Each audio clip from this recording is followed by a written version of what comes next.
आदाब नाजरीन, पेश खिदमत है इस वक्त की खास खबरें।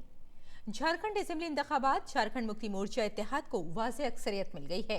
बरसर इख्तिदार जमात बीजेपी ने 25 सीटें जीती हैं, जबकि झारखंड मुक्ति मोर्चा ने 30 सीटों पर जीत दर्ज की है।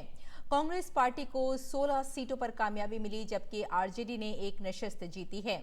2014 में आजसू के साथ हुकूमत बनाने वाली बीजेपी इस बार अकेले ही मैदान में उतरी थी।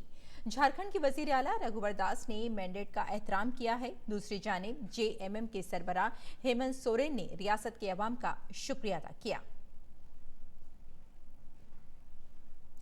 वजीर आजम नरेंद्र मोदी ने झारखंड के मैंडेट पर ट्वीट किया। उन्होंने कहा कि हम झारखंड के अवाम के जरिए दिए गए मैंडेट का एहतराम करते हैं। बीजेपी को 5 सालों तक रियासत की खिदमत करने का जो मौका दिया था, इसके लिए हम अवाम का तहे दिल से शुक्रिया अदा करते हैं।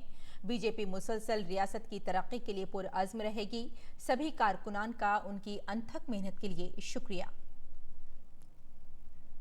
वजीर आजम ने हेमंत सोरेन को उनकी जीत पर मुबारकबाद देते हुए ट्वीट किया। उन्होंने कहा कि झारखंड इंतखाबात में जीत के लिए हेमंत सोरेन और जेएमएम की क़यादत वाली इत्तेहाद को मुबारकबाद। रियासत की खिदमत करें, उनके लिए नेक ख्वाहिशात।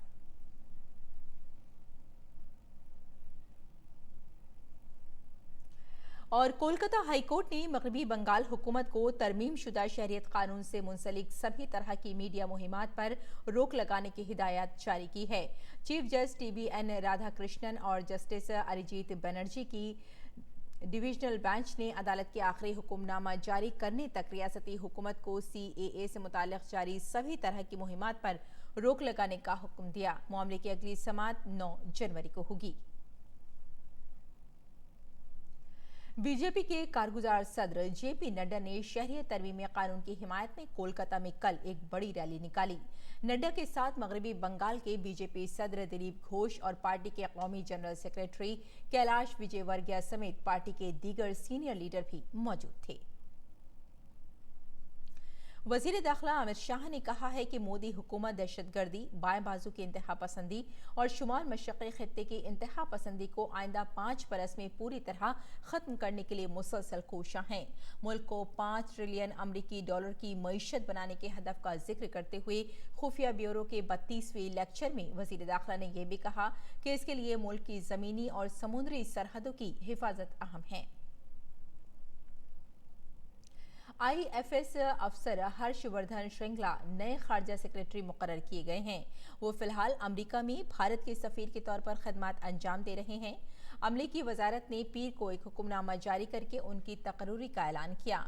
Shringla Indian foreign service IFS के 1984 बैच के अफसर हैं। हुक्मनामे के मुताबिक वो 29 जनवरी को खारजा सेक्रेटरी का ओहदा संभालेंगे। वजीर खारजा एस जयशंकर ईरान के दौरे पर हैं। उन्होंने ईरान के सदर हसन रूहानी से मुलाकात की और उन्हें मुश्तरका कमीशन की मीटिंग के नताइज और 2 फरीक़ी रिश्तों में पेशरफ्त से वाकिफ कराया। उन्होंने अपने ईरानी हम मनसब जवाद जरीफ के साथ इतवार को 19वीं मुश्तरका कमीशन की मीटिंग की मुश्तरका सदारत की।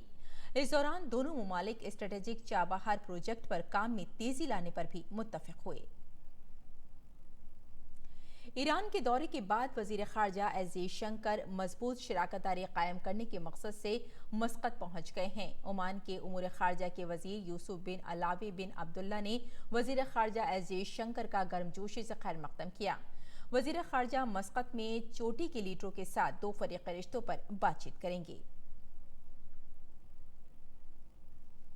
और इत्तलात और नशरियात के वजीर प्रकाश जावड़ेकर नई दिल्ली के आकाशवाणी रंग भवन में 44वें आकाशवाणी सालाना अवार्ड पेश करेंगे। इस मौके पर इत्तलात और नशरियात की वजारत के सेक्रेटरी रवि मित्तल और प्रसार भारती के chairman doctor A Surya Prakash भी मौजूद रहेंगे। और सऊदी अरब की एक अदालत ने सहाफ़ी जमाल खाशोगी के कत्ल के मामले में 5 अफराद को सजाए मौत सुनाई है। सऊदी अरब के सरकारी वकील शलान अल शलान ने बताया कि इस मामले में इन 5 अफराद को सजाए मौत दी गई है, जो बराह रास्त इस कत्ल में शामिल थे। साथ ही 3 अफराद को मजमूई तौर पर 24 साल की जेल की सजा सुनाई गई है। तो नाज़रीन, इस वक्त की खास खबरों में फिलहाल इतना ही। इजाज़त दें। आदाब।